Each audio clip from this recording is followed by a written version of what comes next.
Replacing dietary animal source proteins with plant source proteins changes dietary intake and status of vitamins and minerals in healthy adults, a 12-week randomized controlled trial. Donc on se retrouve aujourd'hui pour une revue informelle d'études. De quoi ça va parler? Alors, ce qui s'est passé, c'est que on a pris un groupe de à peu près 150 personnes, beaucoup plus de femmes que d'hommes, c'est à noter, beaucoup plus de femmes que d'hommes parce que je pense que il peut y avoir des différences. Ils avaient en plus entre 20 et 69 ans, donc c'est une large gamme d'individus, ce qui fait que les différences d'absorption peuvent aussi y jouer, mais en même temps, c'est peut-être plus facilement, comment dire, applicable à la population générale.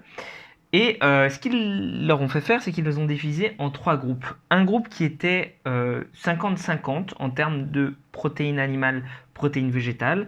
Un groupe qui était à 30% de protéines animales et 70% de protéines végétales.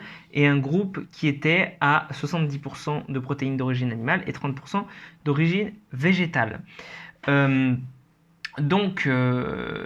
Déjà, dans le titre de l'étude, ils disent Replacing Dietary Animal Sources Protein, donc remplacer les protéines animales par des protéines végétales. Oui, mais ils auraient dû dire partially, parce que c'est pas entièrement remplacé. Ce qui peut, comment dire, enfin, ça nous donne des indices, hein, parce qu'il n'y a pas rien eu qui s'est passé, mais c'est pas non plus totalement. En ce moment, beaucoup de gens qui sont véganes, par exemple, on n'est pas du tout dans quelque chose qui a, qui a en fait, ce sont des flexitariens, voilà, plutôt des flexitariens, des gens qui mangent moins de viande que d'habitude. Alors après, l'adhérence, elle a été top, ça s'est fait quand même pendant, que je dise pas de bêtises, ouais, 12 semaines, je suis con, c'est dit dans le titre.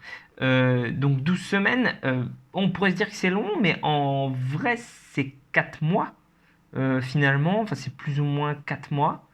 Non, non. 3 mois. 3 fois 4, 12. Oui, oui. Pardon, c'est 3 mois. Plus ou moins 3 mois. Donc c'est pas si énorme que ça non plus, quoi, pour une intervention. Et pourtant, ils ont quand même trouvé des trucs. Enfin, je vais te dire assez intéressant. C'est pas nécessairement assez intéressant, puisqu'en fait, c'est des choses qu'on sait déjà. Mais que ça change autant sur 3 mois, ouais, ça c'est intéressant. Donc, déjà, quand on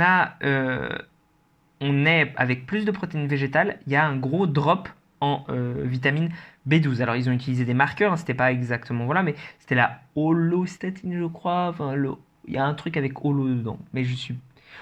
Bon, on s'en fout. Dans l'idée, enfin, si tu veux lire l'article, il est en libre accès, donc tu pourras. Je sais plus s'il est en libre accès ou pas. Il me semble qu'il l'est en tout cas. En tout cas, j'ai réussi à y avoir accès, donc tu devrais pouvoir y avoir accès. C'est pas une. Enfin, c'est comment dire. C'est pas le plus important, le holo ou pas, mais la chose qui est importante, c'est qu'il y a eu des drops en B12 et des drops en. Alors, ils appellent ça l'iodine. Voilà, je te le dis pour toi, parce que comme ça que tu le saches, quand tu lis iodine dans un article en anglais, c'est iode en français, d'accord. C'est-à-dire qu'il y a des gens qui, des fois, se posent la question de savoir, mais attends, mais qu'est-ce que c'est l'iodine? Est-ce que c'est un métabolite de l'iode ou une forme alternative d'iode ou par, enfin, la version bioassimilable de l'iode ou je sais pas quoi? Non, c'est de l'iode. C'est juste qu'en anglais, ils disent iodine. En français, on dit iode. Voilà. Donc, comme le sel iodé, par exemple, le sel de mer iodé. Ce qui est très important, hein, l'iode, parce que, bon, au cas où tu ne le savais pas, l'iode, c'est ce qui va nous permettre de faire la conversion. Si je dis pas de bêtises, mais il me semble que bien que c'est le cas, la conversion au niveau de notre glande thyroïde entre, en fait, la thyroïde, une certaine hormone thyroïdienne qui est soit la T3 soit la T4. Il me semble que c'est de changer en fait la T3 en la T4. C'est-à-dire que en fait, on produit beaucoup d'une de ces deux hormones qui me semble être la T3. Je te dis ça, enfin je vais prendre des précautions parce que je veux toujours être sûr de ce que je te raconte et il faudrait que je recheck bien ma physio pour être sûr. Mais enfin, en tout cas, il me semble que c'est la T3 qu'on produit en grosse quantité. En tout cas, il y en a une entre les deux qu'on produit en grosse quantité. Mais pour faire la conversion entre la T3 et la T4, qui en fait, la T3, on la produit en grosse quantité, mais on s'en fout parce qu'elle n'est pas très active dans notre corps. La T4, en revanche, elle est très active. Et donc, même si on a des plus faibles quantités, ben, pouvoir convertir la T3 en T4, c'est ce qui va nous permettre d'avoir un métabolisme qui tourne bien, puisque la T4, en fait, a un impact, si ce n'est sur tous les tissus du corps, peut-être sur 95% d'entre eux. C'est ça, en fait, qui fait que tu as un métabolisme actif ou pas. Donc, on appelle ça hypo et hyperthyroïdie. Hypothyroïdie, on dépense très peu de calories et nos systèmes tournent au ralenti. Hyperthyroïdie, bah, on n'arrive jamais à garder du poids. Parenthèse fermée. Donc on a vu des drops en B12 et en iodine, enfin en iode, pardon, alors que c'était pas totalement remplacé.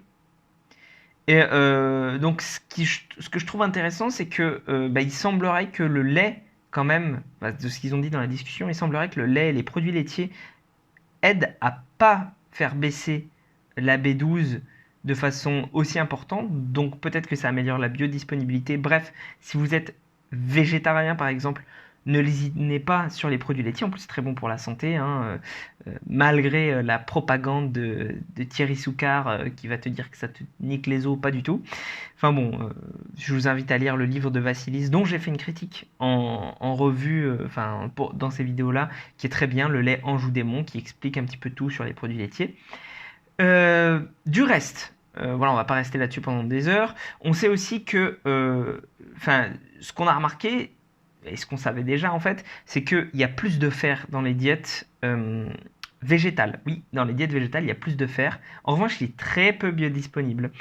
Et ce qu'on a remarqué, c'est qu'il n'y avait pas de différence avant-après au niveau du fer. Ce qui veut dire que finalement, le peu de disponibilité, ça se compense avec le fait qu'il y ait beaucoup plus de fer finalement dans une diète végétale. En tout cas, c'est ce qu'on pourrait en retirer. Voilà dans l'ensemble en fait. Alors après, ce qui est cool, c'est que MASS, ce mois-ci, MASS qui est Monthly Application in Sport Science, Strength Science, bref. En tout cas, c'est un journal, un magazine, je saurais pas, une publication, voilà, mensuelle de revues d'articles scientifiques, un peu comme ce que je fais là, mais de façon beaucoup plus poussée, beaucoup plus nuancée, on va dire. C'est normal, ce sont des chercheurs en sciences du sport, et puis ils font payer l'abonnement autrement plus cher que 2 euros par mois. Et en fait, j'y suis abonné, donc du coup, je lis un petit peu leur take sur certaines études, et donc du coup, ils en ont fait une toute petite review, enfin Eric Trexler en a fait une toute petite review dans ses research briefs, et il explique que en gros, ce que je viens de te dire là, et en plus de ça, il dit que lui, finalement, ce qu'il recommanderait aux végétariens et à ceux qui sont flexitariens, etc., c'est d'avoir une approche où, tant qu'à faire, autant prendre un complément multivitaminé bien formulé. Comme ça, on le prend pas surdosé, évidemment, parce qu'il faut faire attention au surdosage, etc. Mais on va dire en traitement de fond, si ce n'est en traitement de fond, au moins pour être sûr en fait de manquer de rien. Moi, j'irai un petit peu plus loin, je dirais qu'en plus, on sait que les athlètes, ceux qui vont vraiment chercher à dépenser des choses au niveau de leurs calories, etc., à faire de l'entraînement qui peut être un petit peu dur de temps en temps, ils se retrouvent avec des besoins plus importants que le commun des gens. Et donc, j'aurais tendance à dire, pour un athlète, peut-être qu'un multivitaminé, c'est pas mal. J'ai complètement changé d'avis vis-à-vis de ça, parce qu'avant, je pensais que c'était... Parce que je comprenais pas bien la littérature scientifique, je pensais que c'était associé à un plus grand risque de mortalité.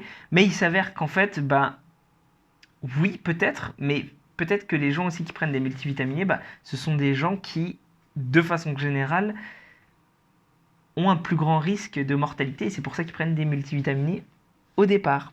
Donc voilà. Et sur ce, je vais te souhaiter une bonne journée. Enfin, bon, voilà. On se retrouve pour une prochaine vidéo.